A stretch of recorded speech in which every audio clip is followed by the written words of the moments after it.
We turn now to Iran, where the domestic crackdown is only intensifying. Rights groups say executions are rising, political prisoners are facing harsher treatment, and dissent is being met with an even heavier hand.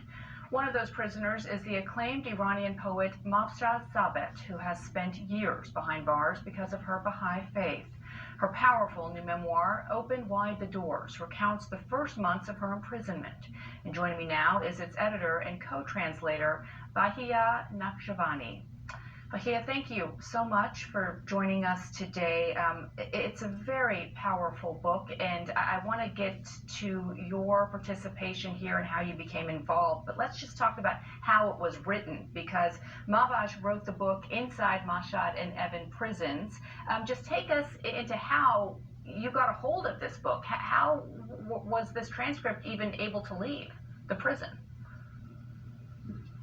Thank you. Thank you so much, Biana, for having me here. It's a real honor to be able to speak about Mahvash and on behalf of all those who, like her, have no voice coming out of Iran at this time, this difficult time.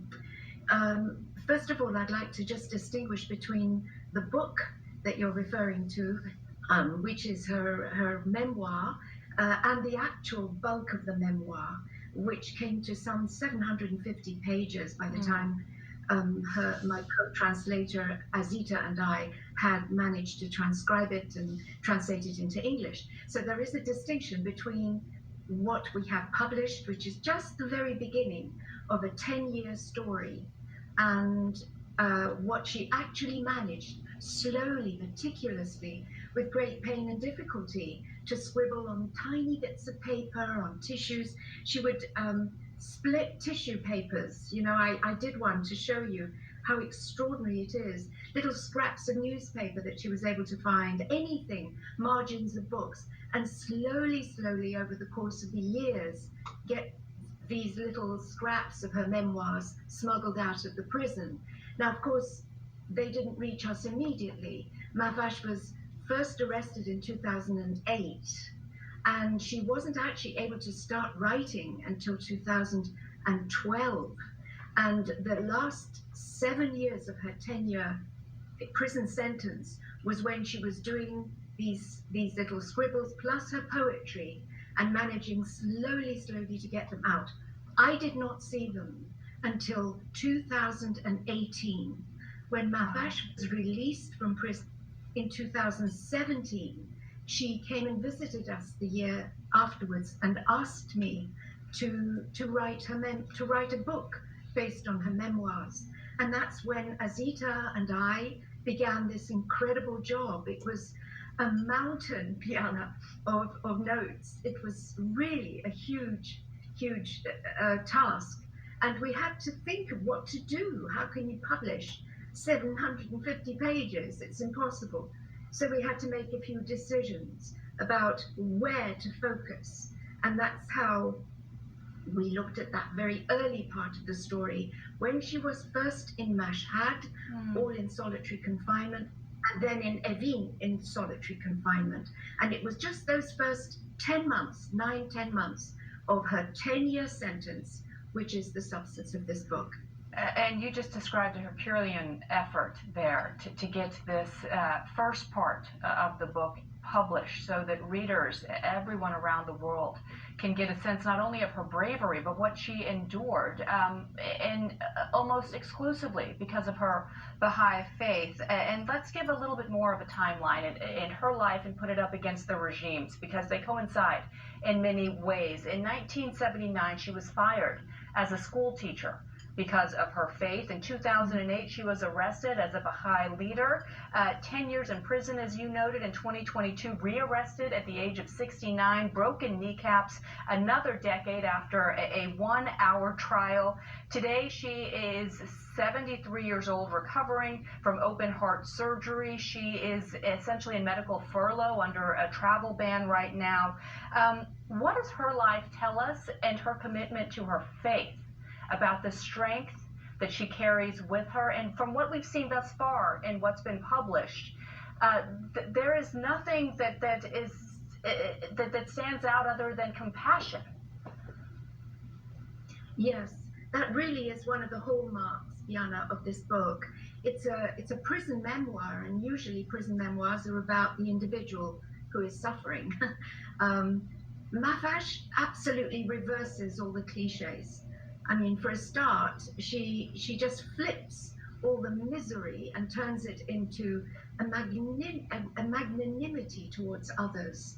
She really has turned the despair that one normally feels in these circumstances into a kind of hope. And as you say, that compassion that comes out from her towards others, so that it becomes a memoir not just of herself. It becomes a memoir about others, about the women that she meets in the prison, even about the guards. Even she has compassion towards a sort of comic compassion towards the interrogators. She ends up saying she just can't hate anyone. She has this remarkable capacity for switching misery into hope. And that's one of the hallmarks of the book. The other thing which I might mention is that in her style, there is a quality of humor. You know, when I met her, I was really shocked. For the first time I met her in 2018 when she came out of prison, I was expecting, you know, when you hear someone suffered in prison, you're thinking of them being in a state of disarray and misery. Not at all. She was full of humor. She was full of joy. She had light in her eyes and full of happiness. And I just couldn't believe it. You know, she was breaking all the cliches. And that quality of hers, which really boils down to one of the hallmarks also of her faith, which is constructive resilience, which is not giving in to a sense of being the victim. She absolutely refused to be a victim all through this period. And that is very distinctive. And this quality that she has, as you put it, of going out of herself was one of the reasons why I'm so happy to be able to speak about her work, because she is truly one of many in Iran who are suffering, as you know, particularly, of course, the Baha'is, but also beyond the Baha'i community, as you pointed out in your introduction. But the Baha'is, of course, have had an extremely difficult time, not just since the revolution, but since the beginning of the emergence of the Baha'i faith. It's a homegrown faith. It comes from Iran. It was born in Iran in the middle of the 19th century.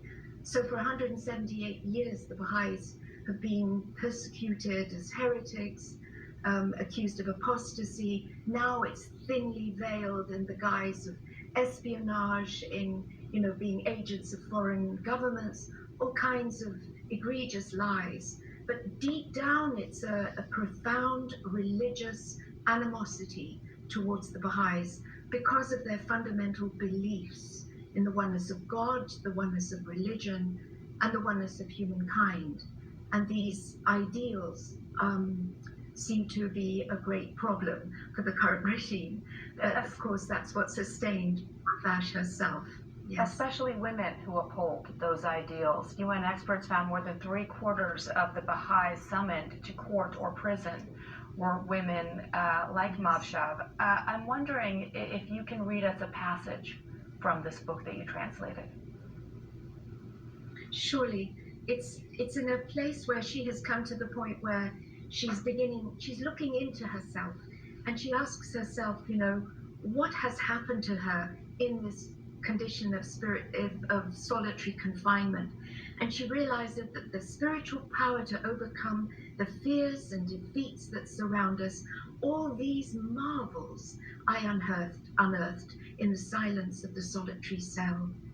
And then, to my utter disbelief, I found that I was not only growing accustomed to solitary confinement, but beginning to appreciate the value of it. In fact, I was learning the meaning of free will in that grey cell. Solitary confinement had been forced on me, yes, but it was up to me how I chose to live with it. It was my decision whether to accept it consciously or to merely endure it in turmoil, resentment, and growing terror. The choice was entirely mine. I was free to do as I willed. That is incredibly powerful, and as you noted at the beginning of our conversation, just a piece of the work that she has written for years, and that you thankfully continue to translate as well. You yourself are an Iranian writer. You have spent the majority of your life outside of the country. I don't want to assume that you can speak for Mahjab, but I'm wondering if she were to speak to the Iranian people right now, what would you guess she would tell them? Well, I have a feeling that her book is what she would tell them. She really has offered this book like a gift to everybody, of course, but it's a legacy she's reminding the Iranian people that they have in their own hands. This legacy of seeing hope in despair, of seeing freedom even in prison, of not being victims, but being able to construct in this incredible way with a resilience that will endure through difficulties, and emerge. That's the gift she wants to give to the Iranian people, I believe. That's the message of her book. Strength and compassion, and we are so grateful to you, Bahiyyih Nakhjavani, for translating it and bringing this to us. Thank you so much. Thank you, Biana. It's a huge privilege. Now, to